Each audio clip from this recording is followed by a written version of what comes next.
Okay, hope now it's muted.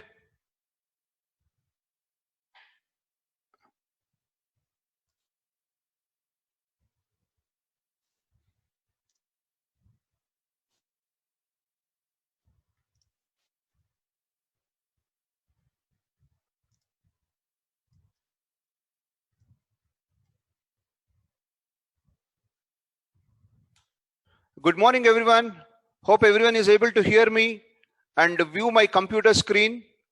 Can you please respond on chat whether both are you able to hear me and view my computer screen? Good. Okay, so let's start today's session. From today, the topics are little advanced, where we will be looking at the more features, advanced features of Tally software. Okay, till yesterday what we discussed was about the basic features of Tally. Okay, basic features, and we also touched upon little bit of accounting. We also touched upon little bit of businesses and everything. Okay, from today onwards the topic are little advanced. So one thing is, hope everyone who is attending have continuously attended other sessions so that they will get the continuity of our discussions. Are there any participants who have logged in for the first time today? Can you please ping me on the chat about your name, your organization name, your email ID, and your mobile number? Is there any new participants who have joined today who have not attended any of the earlier sessions?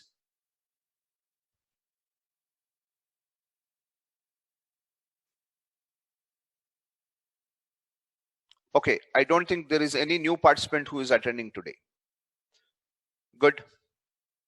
So before we start today's topic on advanced voucher management, yesterday in the second half, in the second session, we discussed about final reports and registers that are major registers that are available in Tally. Are there any questions on that? Any specific questions on the topic before we move on to the new topic?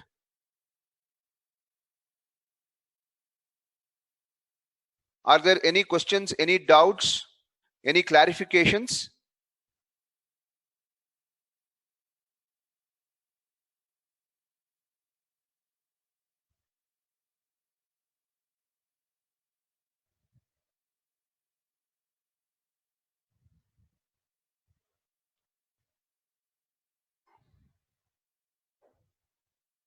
Okay, so looks like most of the things are clear.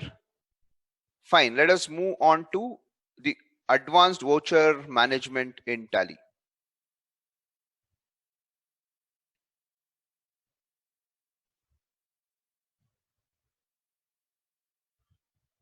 So in today's session, we will be looking at the vouchers, what are all the configurations that the voucher has, and how you could utilize that. Okay, so that is the topic that we will be discussing.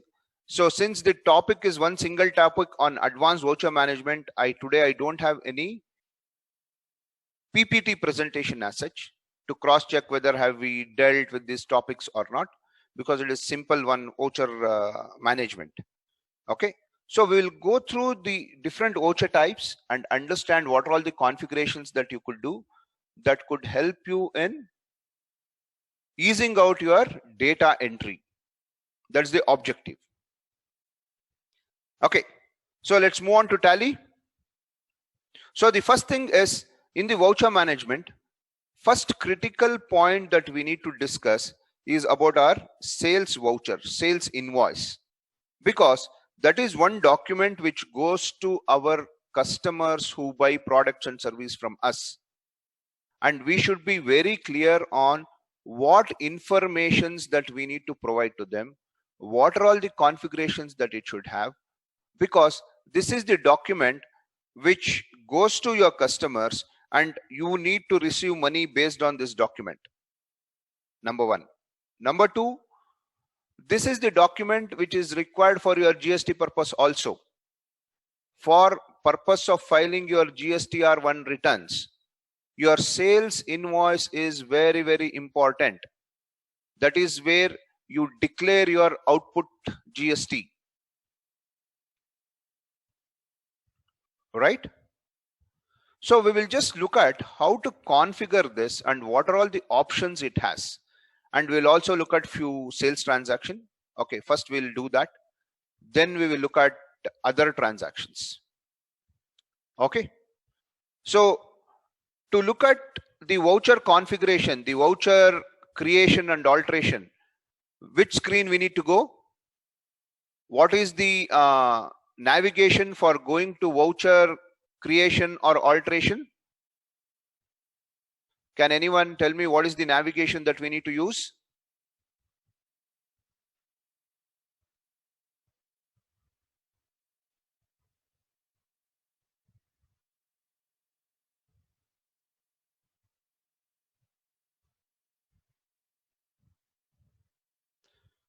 Function keys, accounts info. Any other answers?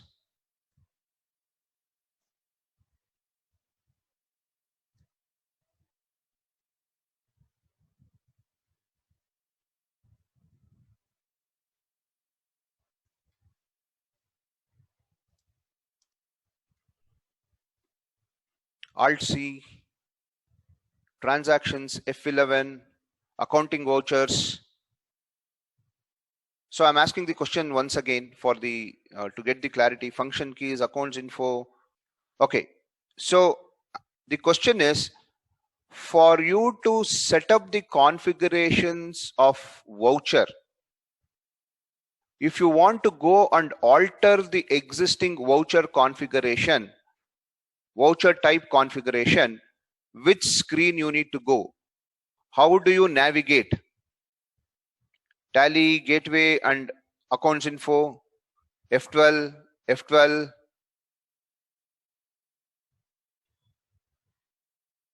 Accounts, voucher types, accounts, voucher, F12. Okay. So if you are partially correct, if you are wrong, okay. Yes. So the flow is gateway of Tally, on gateway of Tally, go to accounts info, go to voucher types, and go to create or alter.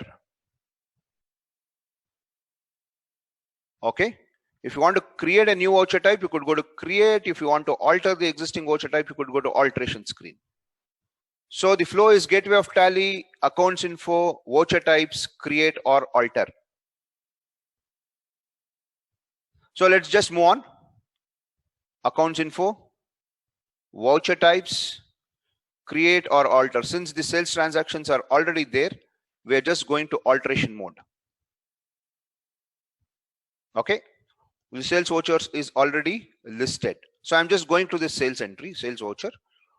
Now it is saying what is the name of this document is sales. And default, the type of voucher, it is just skipping that field because I'm on an existing voucher alteration screen. So it is skipping that field. If I create a new voucher type, it will ask you what is the voucher type that you want to select. Okay. Then abbreviation, it is based on internal abbreviation. It's just taking a sale. Then method of voucher numbering. So how the voucher numbering is required for you? So automatic means the system will automatically take the numbers like 1, 2, 3, 4. It will automatically go on taking based on whatever the entries that you make. The second option is it is automatic, but manually user can override that. Means the number is automated, but user, if he wants, he can go and change it.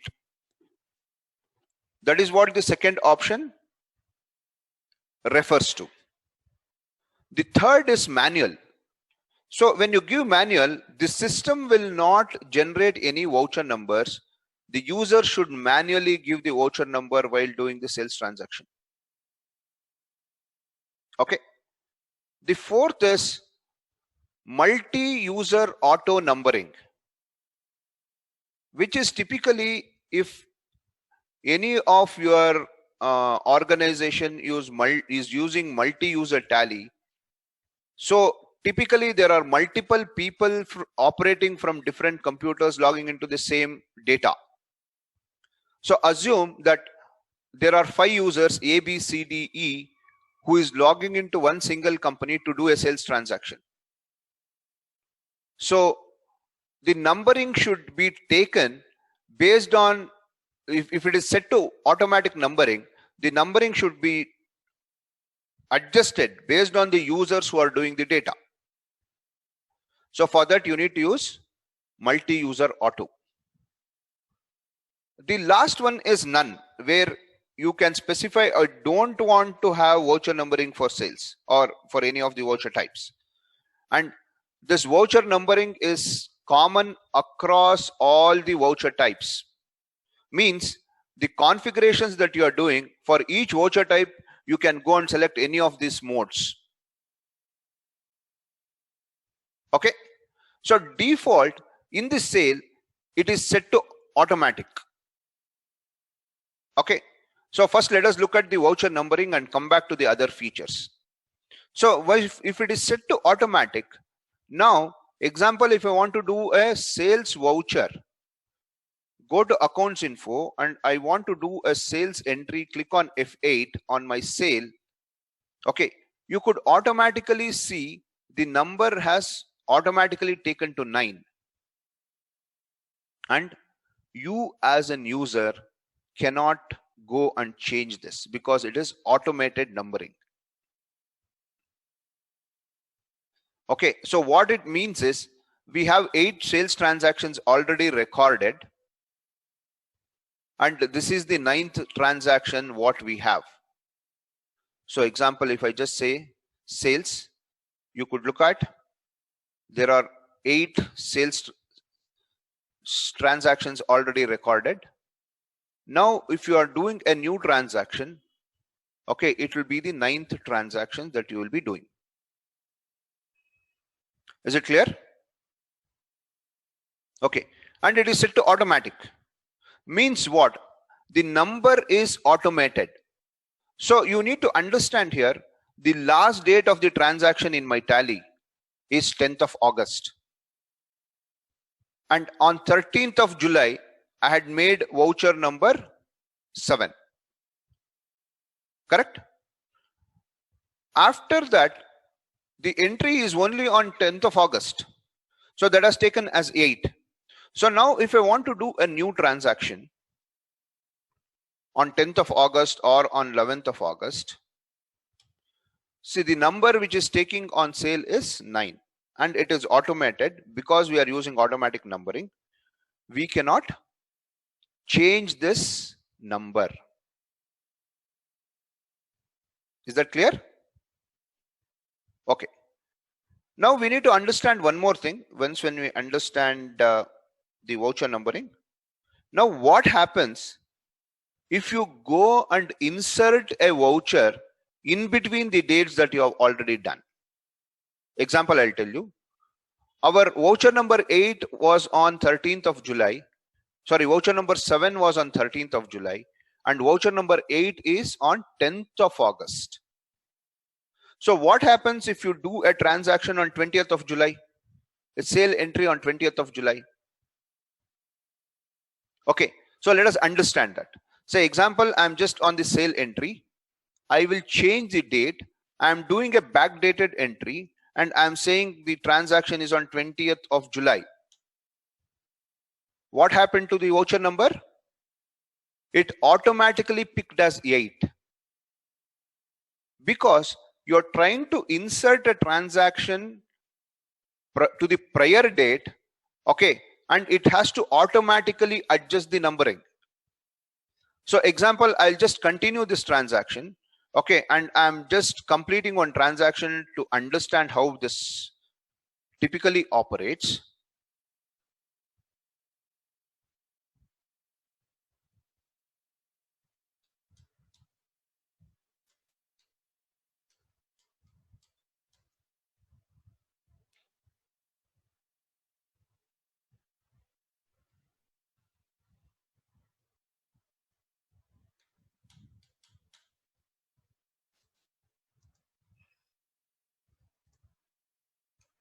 So I've just saved this transaction. Now if I just go and look at my sales transactions,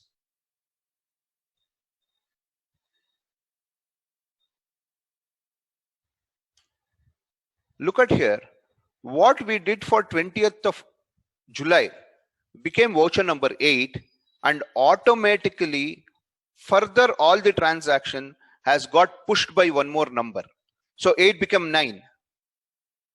The reason is, in the voucher types we have set numbering as auto, and when you set numbering as auto, the system will automatically allocate the number based on the dates.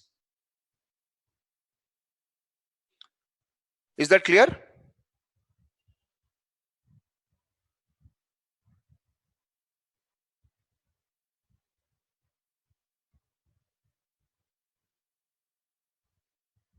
Are there any questions? Nisha, how about recording sales invoice number? Nisha, we are discussing on the same thing. Can you just elaborate your question? I'm not able to understand your question.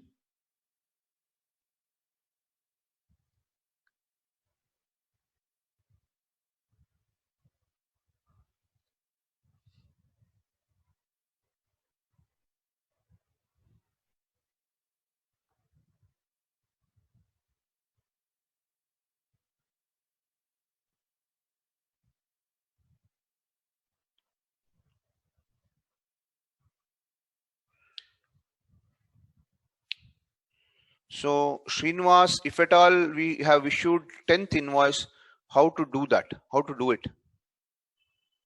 So 10th invoice you have issued on what date? What date you want to issue 10th invoice, Srinivas?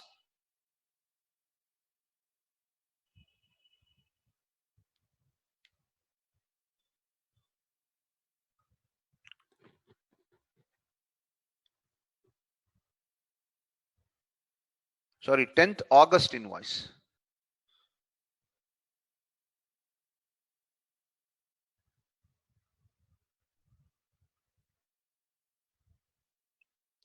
August invoice, you could do it. If you are doing the 10th August invoice, in this case, in the given example, now if you are trying to do a 10th August invoice, it will automatically take us invoice number 10, because already 9 is already recorded.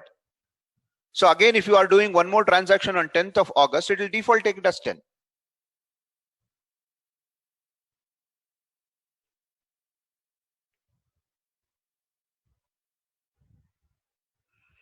Can we do 20 backdated entries at once? Yes, Dinesh, you could do any number of transactions for the backdated entries. Okay, Tally is flexible. You could go on doing any number of transactions. Yeah, Srinivas, yes, we have inserted one number for 20th July. That is the reason the 10th August number automatically shifted from 8 to 9.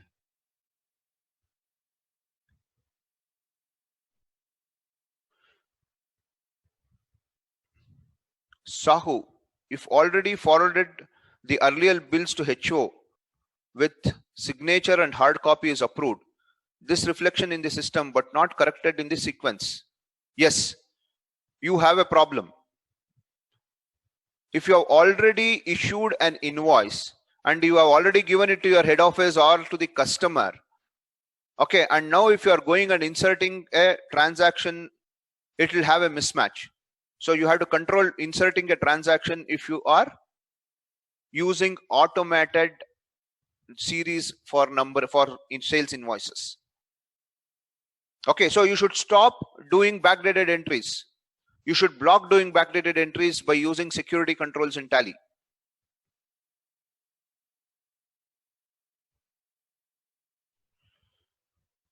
See, Rajesh, which is the better method for only sales voucher? The better method is do not insert any sale entry for the prior dates. That is the best thing. If you are doing a sale entry, do it for the current date.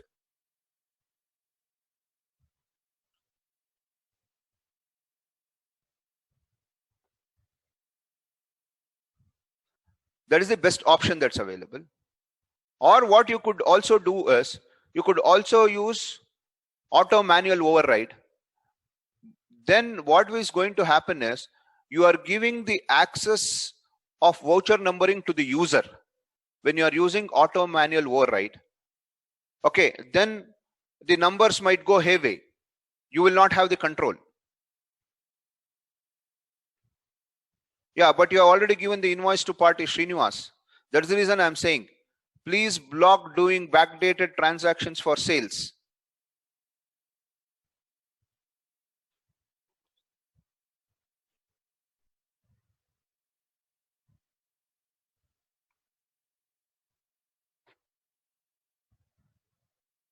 Okay, Vijay. Suppose I forgot to add one invoice on July month, but at the time of invoice, number will show the same or not. Okay. See, we need to understand from the perspective of two things. Voucher numbering. One, from the perspective of our customers, because we have already given the invoice to the customer. Second, from the perspective of the statutory requirements like GST. Right? So I will tell you how do I follow the voucher numbering in my organization, so that we are helping both our customers and we are taking care of our statutory things also. I use automatic numbering only. I don't use any other numbering. Okay. So what I do is, during the month, say example, today we are in the month of March. During the month of March, I will never go and insert any sales voucher for the current month of March. If it is a March month voucher, March month sales transaction, I will always record on the current date. Say example, today we are on what date? 4th of April. Okay. Now assume that I had got one sales confirmation on 2nd of April. Or I have already given the materials to my customer on 2nd of April, but I have not given the sales invoice. Now I need to give the sales invoice to my customer. But before me giving the sales invoice to customer, I have already done transactions for 3rd in my tally and given that invoice to some other customer. In this case, what I do is, what the best practice that I follow is, I always do the transaction on the current date. Even though it was for the previous date, I always do the transactions for the current date. So I will always say the transaction date is 4th, because today we are operating on 4th. This is if I'm doing transactions for the current month. Now, if let me take the second example. Today we are in the October 4th. Okay, it's not on April 4th. Today the date is October 4th. Now I have missed out doing one transactions for the month of September. So I need to pass an entry for the month of September. So the rule that I follow internally in my organization is very simple. I don't do any sale transaction for the dates between 1 to 3rd of every month. And I will tell all my team members, all my sales team people, saying that, see, look, if there are any sales transaction which relates to September, please raise it before 3rd of October. We will not allow any invoices after 3rd of October. Okay. And I will ensure that if there are any transaction left out within that window period, those transactions are entered so that the numbering is proper. That is one method. Or the second method that you could also follow, while I don't follow this, as a best practice that you could follow is, say example, till 5th of every month, whatever the invoices you do for that particular month, say example, today I am on October 5th. Any invoices that is prepared between 1st and 5th of October, it is not printed and submitted to the customer. It will be submitted only from 6th of October. And ensure that all the September entries are made before 5th of October. The reason being, you have to comply with your statutory GST also. because your GST filing is once in a month. So every month you have to file your GST return. So your GST return, the invoice should match with the customer invoices what you have prepared, right? So to ensure that has to happen, please ensure that have a cutoff date for every month. Okay, tell all your organization members saying that if there are any transaction left out for previous month, it has to be recorded before the cutoff date. Then your problem will solve. Okay, see, as an organization, you have to move towards doing the transaction on a day-to-day basis. Okay, if you are doing the business for the whole month and then you want to come and update data entry in the software, then you are not utilizing the software to the fullest extent. Okay, so you have to look at Tally not as a post-mortem data entry application, especially for sales. You have to first make an entry in Tally and then give the invoices to someone.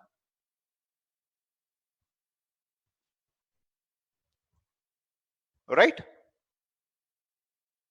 I hope my examples were relevant and it were convincing to you people. Okay. Is there any other queries on this numbering, automatic numbering? Okay, so there are one or two chats that have come.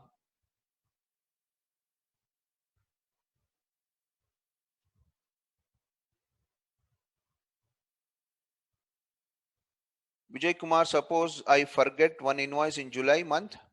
At the time of invoice, you are not sent that. Best thing is if you have forgot, do it in August. Last date of the transaction. That is one way of doing it. If you say no, my supplier will not, sorry, my customer will not accept it. Okay, then use automatic manual override. In that case, user will have an option to change the voucher numbers. Okay, then if you are changing the voucher numbers, then manually you need to have the control. So you cannot depend on system for voucher numbering controls. Okay, there is one more option, but you should be clear, do you want to use that or not? Okay, you could actually reset the number every month if you need. Okay, say example, for the month of July, okay, my voucher I have 1 2 3 4 5 6 7 8 9 10. Again from August you could have 1 2 3 4 5 6 7 8 9 10. Then if you want to insert any voucher in the month of July, that will become 11. Still your August will have 1 2 3 4 5 6 7 8 9 10. You could do that. Will that help? I will show you how to do that. Okay, just check out whether will it help for you. Okay, but only thing is, if you are doing those kind of things,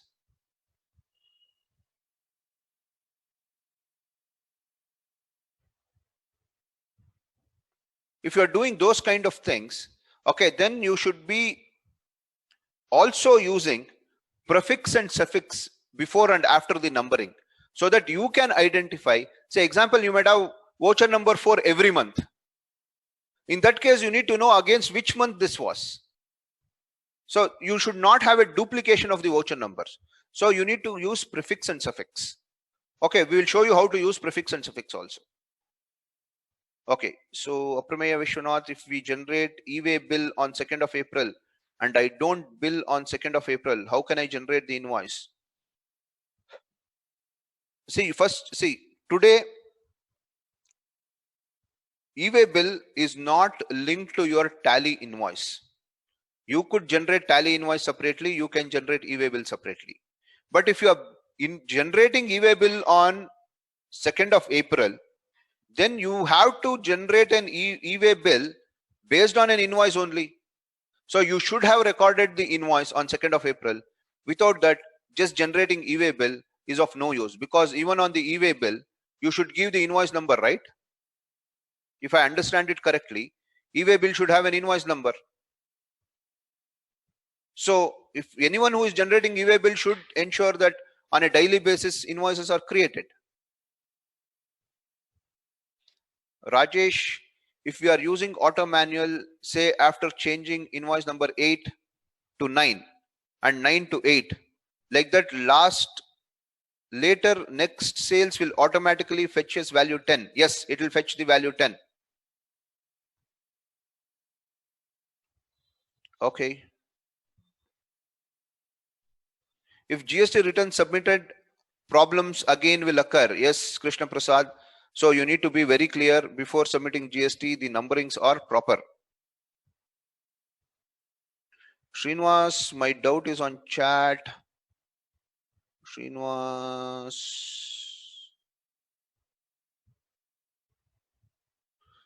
Is voucher number and voucher number is same or as different? It's the same invoice, it's the same Srinivas. There's no difference. Okay. So I will show you one more example. Okay, in the automatic numbering, as I told you, if you want to reset the voucher numbers every month so that you will not have any problems recording month end sales transactions. Okay, you could use that option. Okay, so I'll just go back to my voucher numbering, accounts info. Okay, voucher types. Okay, say example, since already transactions are there in my data, I will use one new voucher type. Say example, I'll just say sales 1920. It is the voucher type which typically comes under sales. Under sales, I'm taking voucher numbering is automatic, and I used advanced configurations. Example, I'll just say yes, I want to use advanced configuration. Voucher number starts from 1. Okay, assume that I need width as 3 numberings so that in every month I could have up to 999, or you could give 4 so that up to you could have 9,999. Okay, if you want to prefix zeros, you could prefix zeros. Then restart numbering. Okay, so it is default taking 1st of April. The first number is 1. Here I will go and give as monthly, not yearly. Then example, I'll just say from 1st of May, again it is monthly. From 1st of June, again it is monthly. Similarly, I could go on and configure it for the whole year. Okay, then use prefix and suffix. So I'll just say prefix is from 1st of April, I'll say it is APR slash, and it will say 001. Okay, then for 1st of May, I'll say MAY slash. Then for 1st of June, I'll say JUN slash. 1st of July, JUL slash. Similarly for August, September, I can go on updating this. And I will also have suffix. Suffix indicates basically slash 1920 year. Okay, and this 1920 is for all the months, so I need not specify different months again, and save this voucher type configuration like this. Okay, now I have saved this voucher type. Now I go to my voucher entry. I will go to sales, select a different voucher type, sales 1920. Now look at my numbering. Since I'm on July 20th, it is showing July /001/1920 because under this voucher type, this is the first transactions that I'm doing for the month of July. Or example, if I just go to the 2nd of April, so it is giving APR /001/1920. So every month the number is reset. By doing so, we need not worry if I enter a sales transaction on the last date of every month if I have missed it out. Say example, for the month of July, I have missed out 2 sales transaction. Just go to 31st of July and make the entry. That will not have any effect in the month of August. This is one simple way to ensure that month-wise numberings are automated. Is this clear?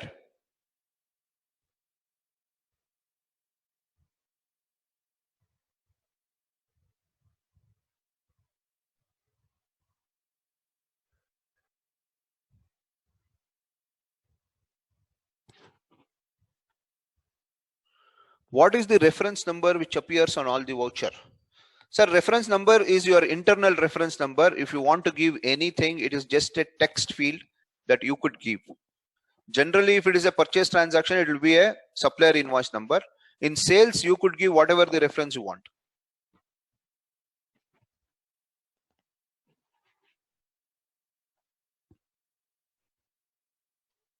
Okay. So how to use the prefix and suffix? You are clear? No, it's not mandatory. It's an optional field. So reference number is an optional field.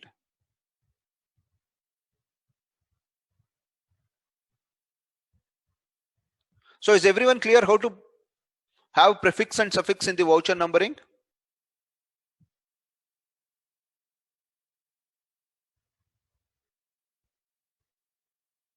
Okay, good.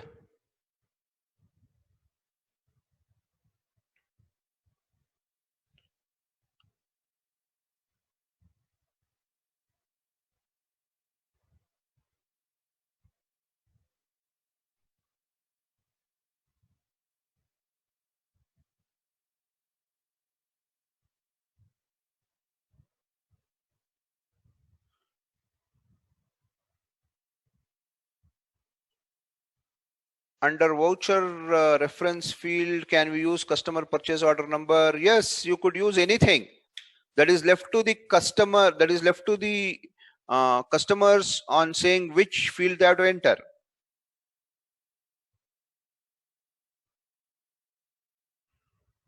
If we miss entering invoice on the last day, can we enter later? Yes, you could enter.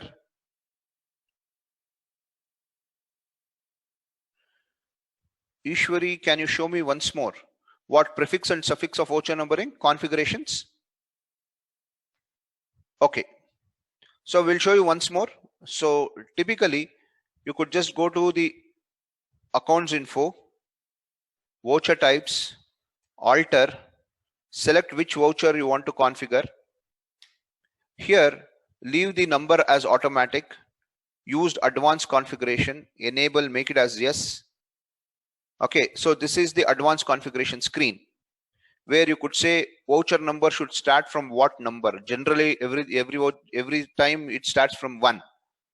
Then number of width numerical part that you need to have. So when I mentioned it as 4, it is saying 0001. So you will have a standardization. Okay. Then prefix zeros, yes or no. If you want to prefix, say yes, otherwise make it as no. Then restart numbering. This is your 1, 2, 3, 4 when it has to restart. Specify monthly so that it can restart on a monthly basis. Select for all the months, 12 months.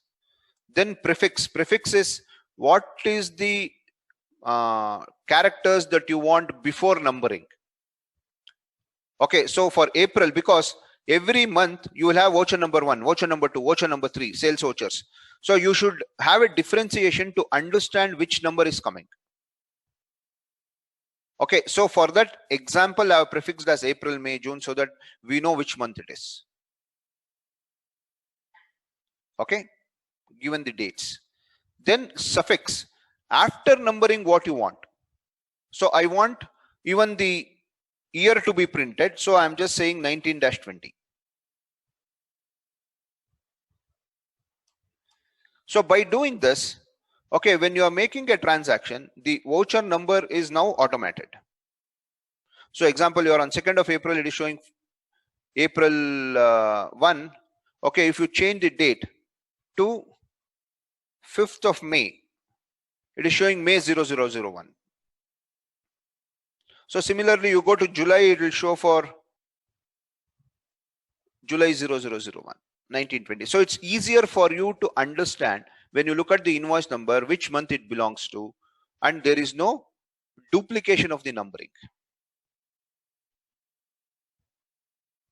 Is that clear? Yes, Vijay. Prefix and suffix.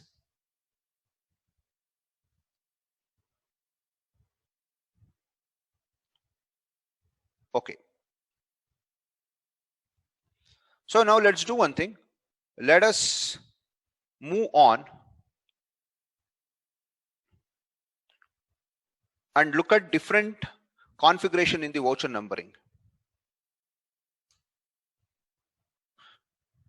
So now I will use automatic manual override and see how it works. So it is giving you a message saying that changing the method of voucher numbering will affect the existing vouchers, voucher numbers of existing transaction. Are you okay with that or not? So it's just giving you a caution because you already have some of the sales transactions entered and the system you are trying to change the voucher numbering. This might have effect on your existing vouchers. Are you okay with it? Okay, say yes, you are okay with it. Then you could also use the advanced configurations for this. Okay, if you are doing it for the first time, then you could also say prevent duplicates. Currently, it is not taking you to the prevent duplicates because you already have some transactions there. Okay, so you could use the advanced parameters. Now, if you are making a sales entry, F8 sales voucher type, select the sales voucher type. Okay, now see the cursor has gone to voucher number where you could change whatever the number you want. Okay, now what happened to your existing vouchers? Let us see what has happened to your existing vouchers.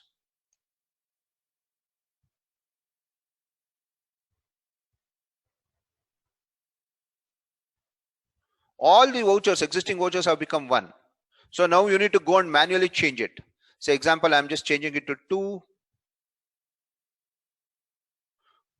Okay.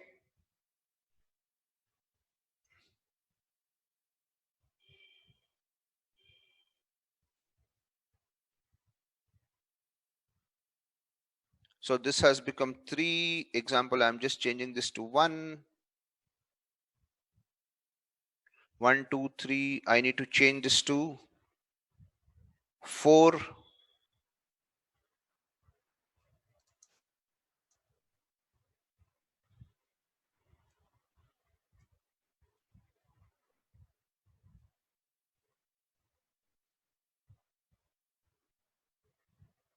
Okay, so that I can go on making these changes.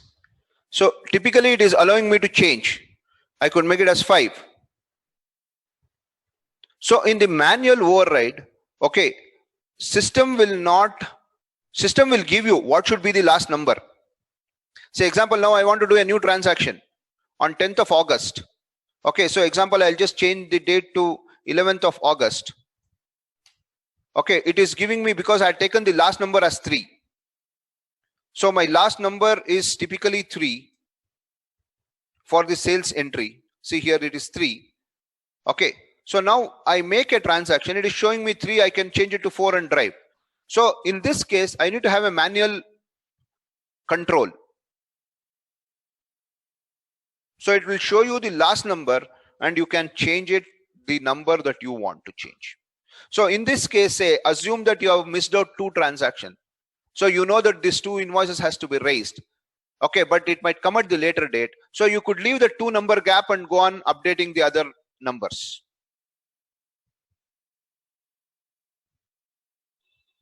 Right? Is that clear? Any questions on manual override?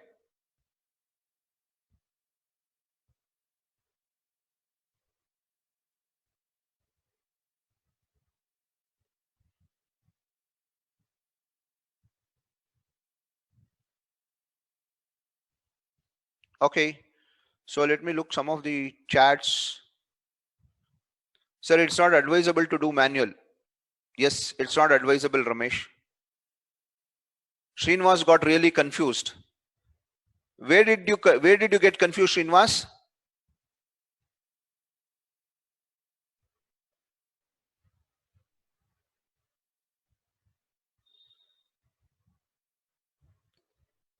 Manual or automatic, which is good? Sir, if you ask my recommendation, I will say automatic is recommended. But based on business scenarios, users can choose whether to do it manual or automatic. Okay, Srinivas, actually method is confusing. Okay. Okay.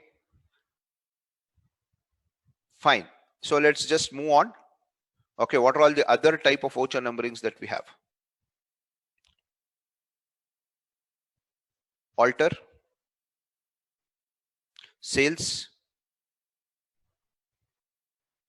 So the next is manual. Okay, so I'll just do one thing. Okay, I'll just show it to you on the transactions which other voucher type. So from automatic, if you change it to manual, now here you could also specify, do you want to prevent duplicates? So that what happens is, while I use manual numbering, I want a system to control so that I don't duplicate. Say example, I'll just say yes to this. Okay, and start manual number on voucher entry. So example, I'm just going to the voucher type for 1920. So I'll just give 1. Okay, and I'm making transaction on 1st of August for Royal customer, cricket bat, 2 numbers, 1000 rupees, sales, Navyakala, and save this transaction. Okay, now if I go again, so again I need to do one more transaction on 15th of August. Sorry, 15th of August is holiday, 16th of August. Now if I use 1 again, it is giving a it doesn't allow you to go beyond this because it says voucher number is duplicate. Okay, so the system will start controlling the duplicate voucher numberings. Is that clear? Okay, while you use this manual numbering, now it is completely manually controlled. You could go and give whichever number you want. Okay, but be careful. According to GST law, you should have a voucher number in series. Okay, you can't say voucher number 34, 38, 56, 49. GST will not accept that. You need to have a series. It should be in a series. Right? Okay, so one more thing, what you need to understand, if you are using manual numbering, you will not get an option to have prefix and suffix automated because everything is manual.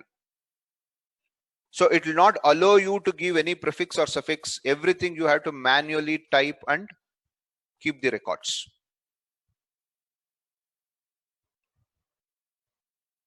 Okay, so multi-user auto is an improvised version of automatic manual override. Okay, so when you are using Tally on multiple systems and 4 people want to do the sales entry on the same time, so number should get automatically adjusted. That is what it is going to do.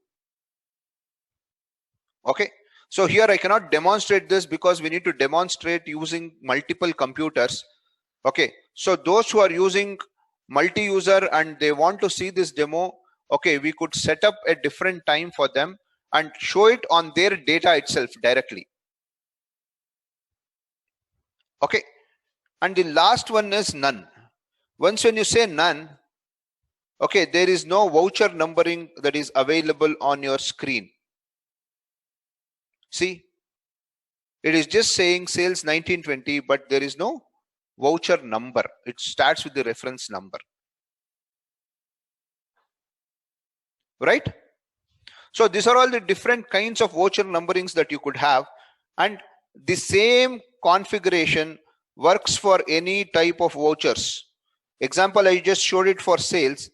The same configuration will work for contra also. Okay, the same configuration will work for credit note, debit notes also.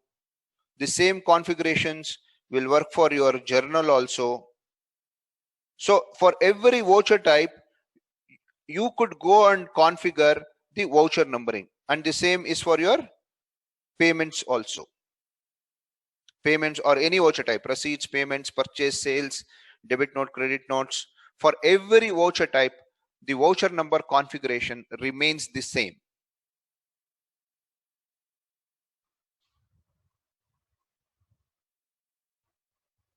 Okay, so are you clear on voucher numbering? Are there any questions with regard to voucher numbering configurations?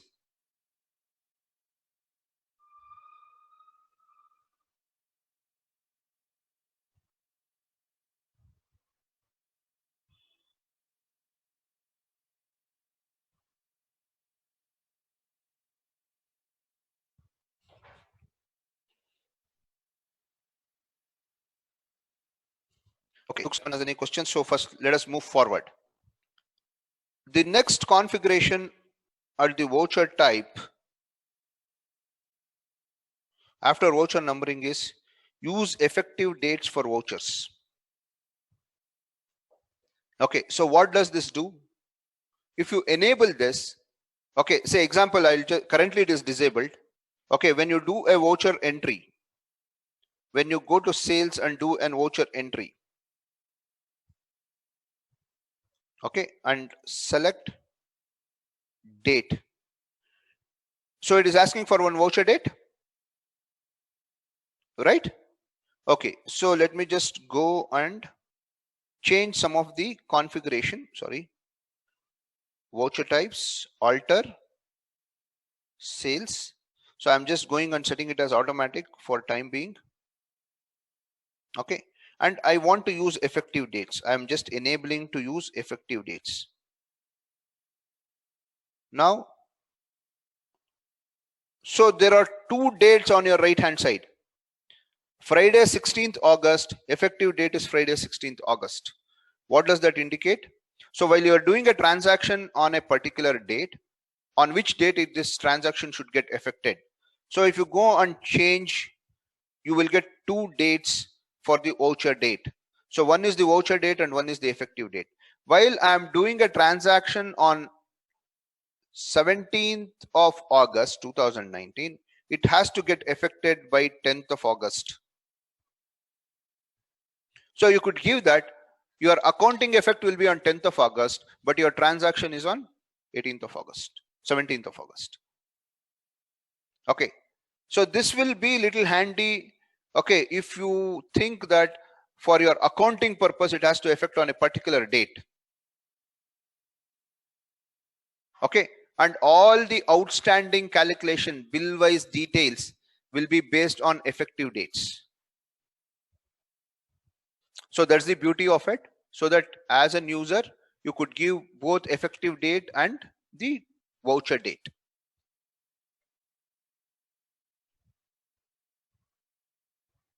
Okay, so example, I'll just show you this transaction. Okay, let me make one entry.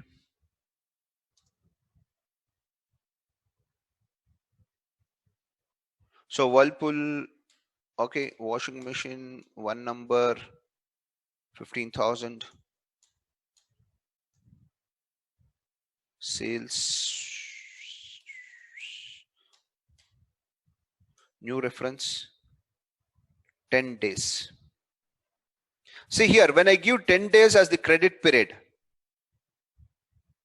it is showing the due date for collection is 20th of August. The reason is it is calculating 10 days from 10th of August and not from 17th of August. So for your outstanding management, it will always take the effective date as the dates for calculation.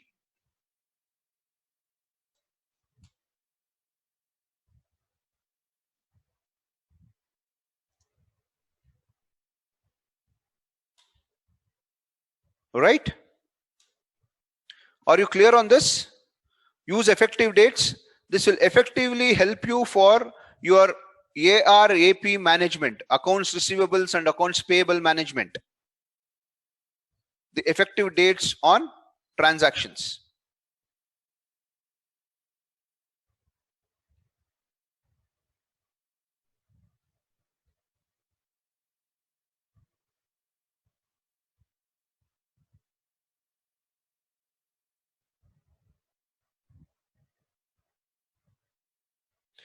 Okay, so let me just go to some of the chats if I missed out anything.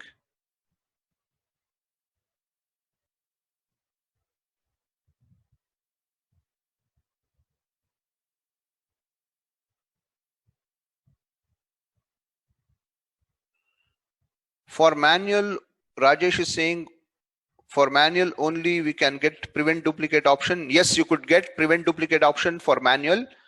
Okay, and it will allow you if there are no transaction. If you are creating a new voucher type, it will allow you. If there are existing transactions already recorded, then it will not allow you for prevention of duplicates configuration. Even in automatic method, multi-user option can be done. Yes, Srinivas, it can be done. Miloni, if I don't want to give restart numbering monthly wise, but I want to give it yearly wise, can it happen? Yes, you can do it yearly wise. By default, in Tally, it is set for yearly wise only. Srinivas, I'm using in my office. Please give some example, effective date and voucher date. Yeah. So Srinivas, hope you are clear on effective date and voucher date. I showed you one transaction. Logically, effective dates is not more than the actual date. Yes, Rajesh, you are correct. Logically, it should not be.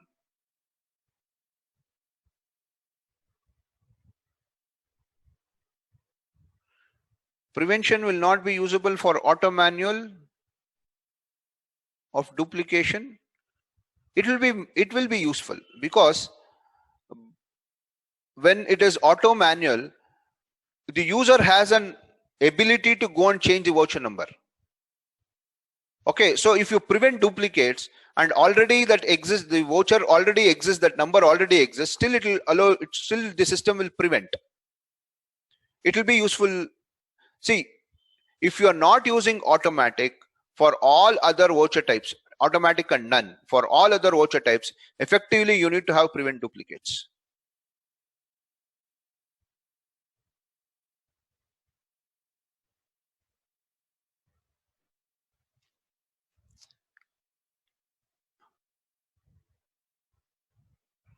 Okay, Srinivas, you are clear on this effective date and voucher date, right? With the example? Okay, so let's move on. The next option in sales is make this voucher type optional by default. So what is optional voucher types? Does anyone know what is optional voucher entry? What do you mean by optional in Tally?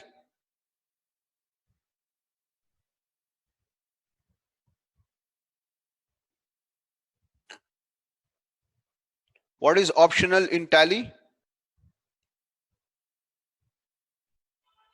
What do you mean by optional voucher?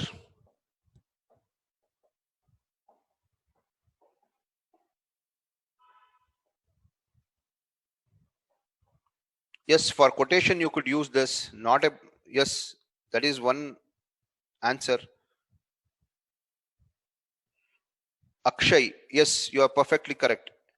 The entry that you make as optional will not form part of your books of accounts, but that record is available for your reference. So optional entries are those where you are making a data entry, you are making an voucher entry in Tally, but that is not affecting your books of accounts. Yes, Manish, you are correct. Vijay, regular or option? Yeah. So let us see if I want to make this default as optional. Sales entry default by option. It is asking, do you want to make this default by optional? Means this is when you open the sales transaction, it will be default on optional mode. Okay, enable this. Now you go to a sales transaction. On the top, you could see it as optional. Okay, and example, let me save this transaction. Let me make one entry. Royal Agencies.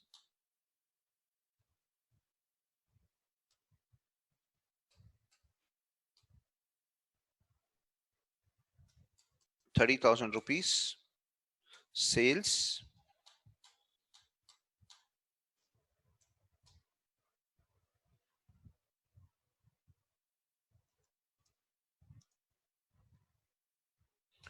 Optional.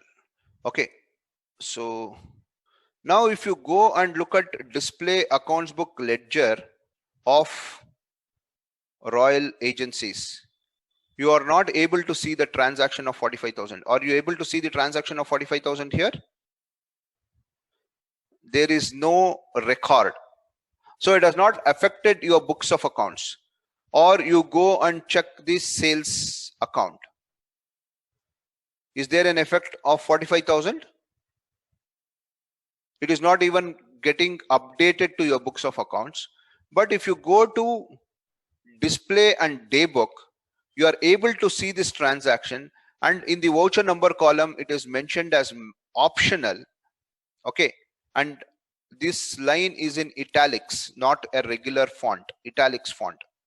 It indicates that this transaction is recorded but not affected your books of accounts. So when it will be useful, as Srinivas told, say example, you want to send a quotation or you want to send a pro forma invoice. It should not affect your books of accounts. Still, you could use this optional. And the beauty of Tally is you could just on a click of a button convert optional to a normal transaction. So now you have done this transaction. Now you need to affect this to a normal transaction. Okay, just by pressing Ctrl L, or on the right hand side you have an option button called regular. Click on this regular and say Ctrl A for accepting the transaction. So this has become now a normal transaction. So you are not able to see that optional, and it has converted the optional to regular, right? So where this kind of transactions will be helpful. Say example, there are some transactions which are repetitive in nature. Okay, say example, every month I need to pay my rent, office rent. Every month 5th, we all need to pay our office rent, those who are on rented premises, and the transaction has to be recorded every month. So it is a sure shot that you need to have the transaction. So create 12 transaction and keep it as optional. So whenever you want, you just go and regularize that, it's done. This is one example. The second example is we have taken a bank loan and we need to make a monthly payment. So we exactly know what principal you have to pay, what interest you have to pay. All those transactions you could make as optional and keep it, and whenever on that day triggers, you could convert that to an actual transaction. The third example I'll give you, example, you are into a automobile dealer. You are an automobile dealer dealing in two-wheeler vehicles. So you have sold one vehicle and you have given it on financing, where you need to get money from Bajaj Finance on a monthly basis, where you have sold to a customer. That customer has gone through Bajaj financing and Bajaj Finance agrees to pay you on a monthly basis. Okay, you could make this and keep on a monthly transactions and track. So this will be very, very helpful for you to track these transactions. Okay, or few of your customers might ask for pro forma invoice. Sir, first give me the pro forma invoice, then based on that I will tell you when you have to raise a sale invoice. So make one sale invoice on an optional entry and use it as pro forma. Okay, so it will become very, very useful if you use it in the right way for your business needs. Is that clear? So let us just move on to the next configuration. Allow narration in voucher entry. And so what is this? Default in every voucher you have narrations, right? Okay. See, for some reason in some of the businesses scenarios, you might not require narration to be entered. You don't want to go to that narration field and enter. So like example, I'll tell you, I have one customer who is using Tally for in their retail environment. Every day they make 50-60 invoices every day, and all their invoices are cash sales because it's over the counter. Customers will come, pick the material, pay them, take the invoice and go. So in this case, this customer is saying, sir, I don't need the voucher narration because I don't want to type anything. I don't want to go to that field and do anything because everything is my cash sale. So in that scenario, okay, you could just go and disable the narration on your screen, sales screen. Say example, this is the example I'm just giving you. Now, when you go to a sales entry, at the bottom, you don't have a narration field at all. So your mouse or your cursor will not go to narration. Okay, it will ease the data entry. So this is one example. I will tell you the other example. Okay, the other side of the example. Now, example, I'm doing a journal entry. Let us take a journal entry. That journal has multiple debits and multiple credits. Okay. Now, I want to record a narration at each debit and each credit level, but I don't want to record on at the end of the transaction. I want to record at each debit and each credit. So in that case, you have an option when you go to voucher types. Okay, say example, I'll just go to journal. Okay, you have an option where you could say provide narration for each ledger in voucher. Enable this. This same thing is available on your sales also, because the reason why I took the journal is you will be able to appreciate because it might have multiple debits, multiple credits. Okay. So once when you enable this, okay, now you go to a voucher entry of journal. Okay, and example, you are saying debit electricity expenses, electricity and water expense. Enter 2,650 rupees. Okay. So example, I'll just go to location and I'll say Bangalore. Now you could enter the narration at the ledger level itself. Bill for July 2020. Now you have example, one more debit. Okay. So example, I'm just saying food allowance, 500 rupees. Okay. Now you could specify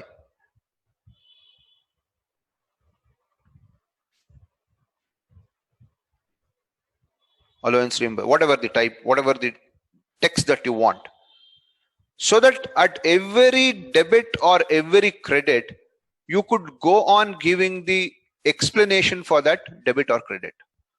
That you could have if you are use narration at every ledger level. So that could also be configured on your voucher types. So accounts info voucher alter example, I'm just going through once again. You have provide narration for each ledger in the voucher, and the same thing you have in your sales also. Provide narration for each ledger in the voucher. If you enable this, it will start asking you for each ledger. Is this clear? Any questions up till now?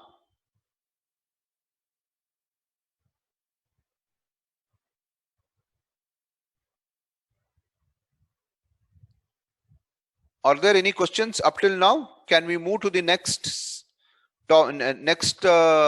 configuration?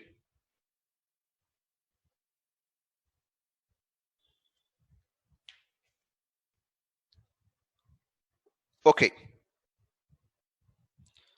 So the next configuration, okay, it might interest most of you people. Okay, just look at it.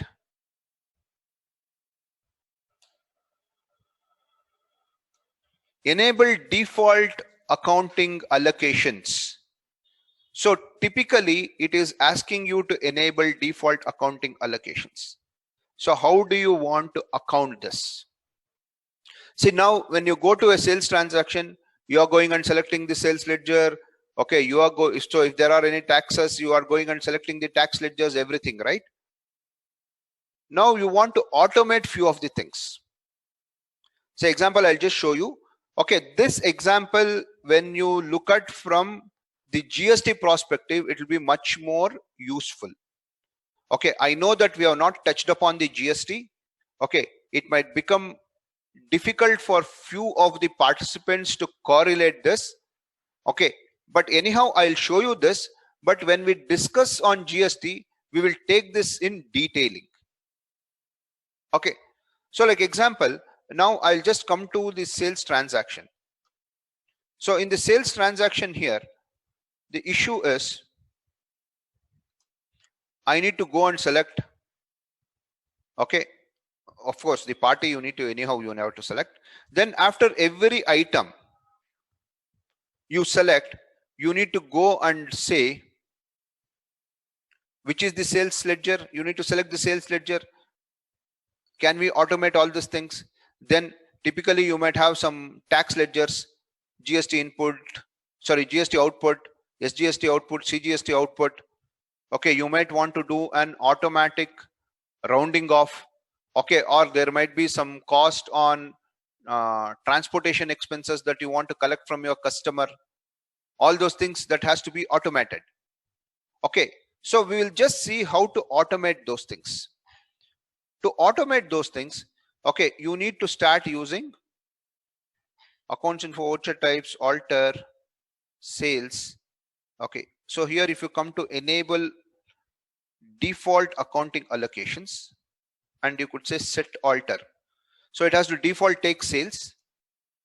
Then what are all the additional ledgers it has to take? Say like example, I want to charge transportation if the customer has transportation, if customer asks for transportation. Okay, so I don't have transportation ledger here. I'm just going and creating by clicking Alt C. Transportation charges, it is typically an income for us. Okay, it's an indirect income.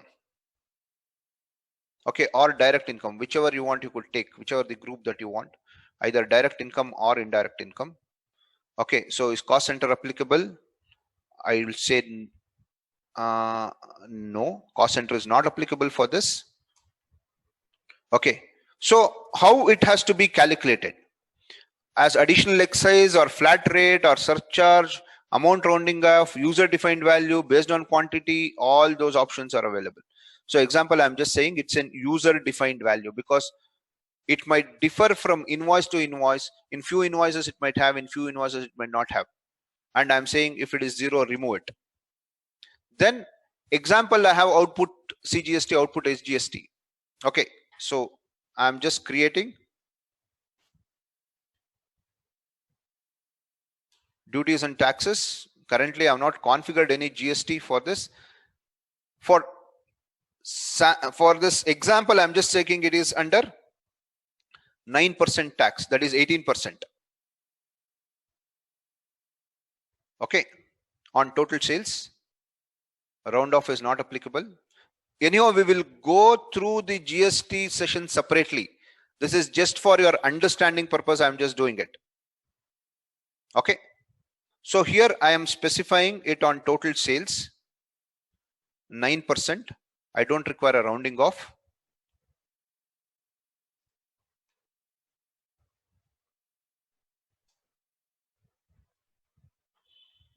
On total sales, again I'm just saying this on total sales, it's 9%. Okay, then I need a rounding off. Round off, it's typically either an expense or an income. Default take it as expenditure. as total amount rounding to nearest 1 rupee. Okay, save this. Now I want to make a sales transaction. So I have configured all these things. I'm just showing you what is the configuration we have done once more to have a better clarity. Set default accounting allocations. So I'm saying it has to default go to sales account, and additional transportation charges, we should have an option to key in the value. It has to automatically calculate GST at 18%, 9%, and it has to automatically calculate the round off. Is that clear? And I'm saving this. Now if I go to the sales entry, see on the screen you are automatically seeing there is a transportation charges, output CGST, output SGST, and round off, which is automatically populating, right? So I'll just go here. Okay, select Manish as an employee. I'm doing it as a regular transaction. Okay, selecting the party, right? Now just see the magic how it works. I'm just taking Apple phones, one number, 45,000. See, output CGST and output SGST is auto calculated. So I need not worry whether I've selected that ledger, I've updated this or not. So it's automatically picking at 18%, 9%. Okay, so let me just go on adding few more items, because default I've told all product comes under 18%. One number, 40, 24, 568. So automatically it has calculated. It has increased the GST. And you could also see the round off is also automated. 24 paisa rounding off. Right? So hockey sticks, 10 numbers, 2000. So automatically it has calculated. 8061 is my CGST and 8061 is my SGST. Now on this, I'm collecting a transportation charges of 500 rupees. I could update this. So automatically it has updated. Now the total has become 1,06,190. So I could just close this transaction by giving number of days of credit and save. Is this clear?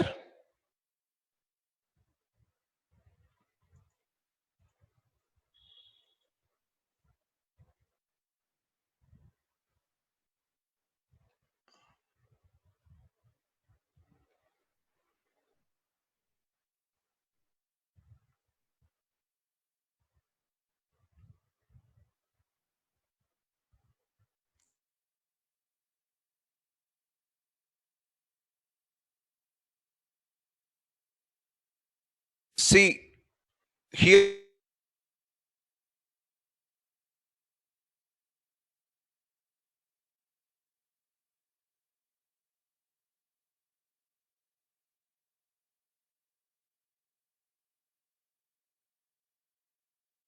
types to automatically take the values. That's all.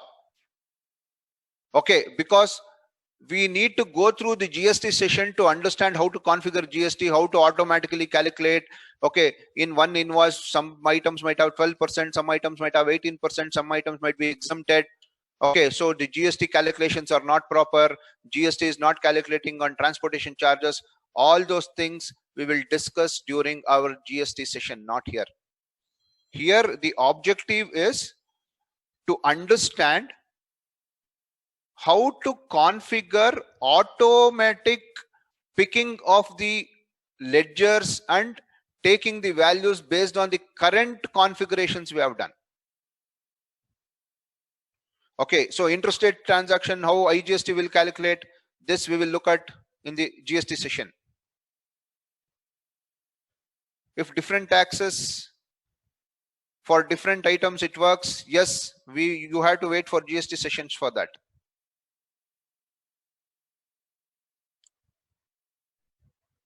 Okay, so the objective of this, that was the reason I gave a disclaimer before we started this.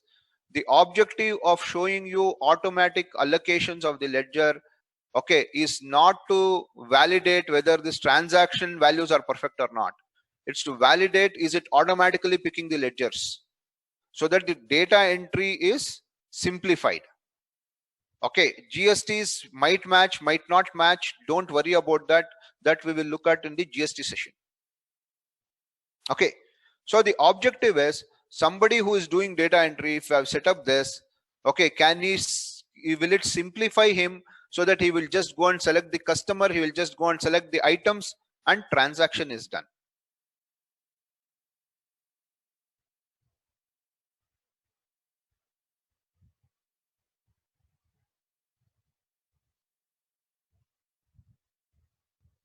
Okay, is that clear? Okay, so there are 2-3 questions. We'll just go through that.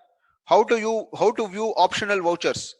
Just go to display daybook. You could view optional vouchers on your screen. Okay, you could just go to display daybook.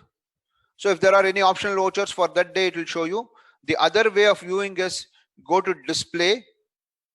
On display, you have exceptional reports. In exceptional reports, you have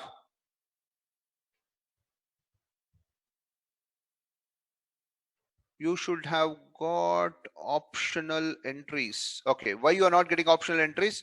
Because on F11, okay, we have not enabled optional vouchers. So here you could view optional vouchers if there are anything. Display exceptional reports, optional vouchers. Hope it's clear. Okay, Shashikant, how to use effective dates in voucher? Shashikant, what you need to do is first you need to go to voucher, accounts info, voucher types, alter, go to that specific voucher to which you want to have effective dates and enable effective dates. Use effective dates for voucher. Enable this. Once when you enable this, you come to the transaction. Okay, and when you go to the date column, click on date. It will automatically ask you what is the voucher date and what is the effective date. So you could give what is the effective date. This effective date will be used for your bill wise outstanding due date calculations. All right.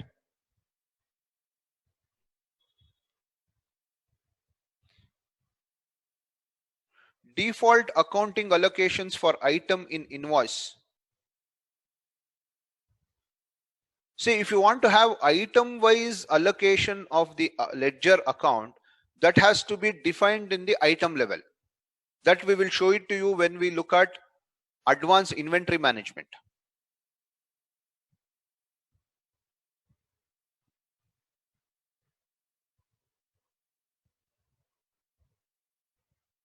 Okay.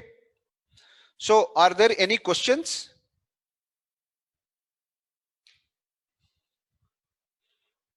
On all the options that we saw in the voucher configuration, are there any questions?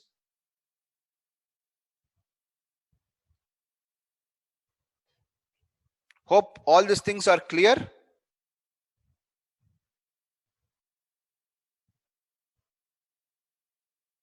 Okay, so one more question. How many participants are practicing on a daily basis whatever the things that we are discussing? Are you creating one sample company in your Tally, looking at doing some trial and error? How many of you are doing it? Can you type yes, we are doing it? Those who are doing. Kotari Saab, Vinod Kotari, You have to do it, sir. Otherwise, it is just like seeing one picture, so seeing one movie. If you don't put your hands and try it out, guaranteed next 15 days you will forget it. Okay. So my advice to everyone, whatever you have seen today, okay, create one sample company, do some trial and errors, check out whether it is working for you, not working for you. Okay. So I saw some 7-8 people saying yes. What about others? There are more than 50 participants who are there. What others are doing? Are you working on it on a daily basis? Have you installed Tally on your computer? If you don't have you created sample companies? Ishwari, I will start doing now. See, from today we have started the advanced features. If you don't practice, if you don't do some trial and error, okay, there is very high chances of you forgetting it. Okay. So I'll tell you, it is just like, I always give this example to my colleagues. Okay. I can go and get 10 hours of lecture on how to swim. Okay. So example, today I have decided saying that I want to learn swimming. Okay. So I go to my brother and I'll tell him, say, look, I've decided I want to learn swimming because my brother is an expert swimmer. Okay. So he will give me 3 hours of lecture on how to swim. Will I learn swimming?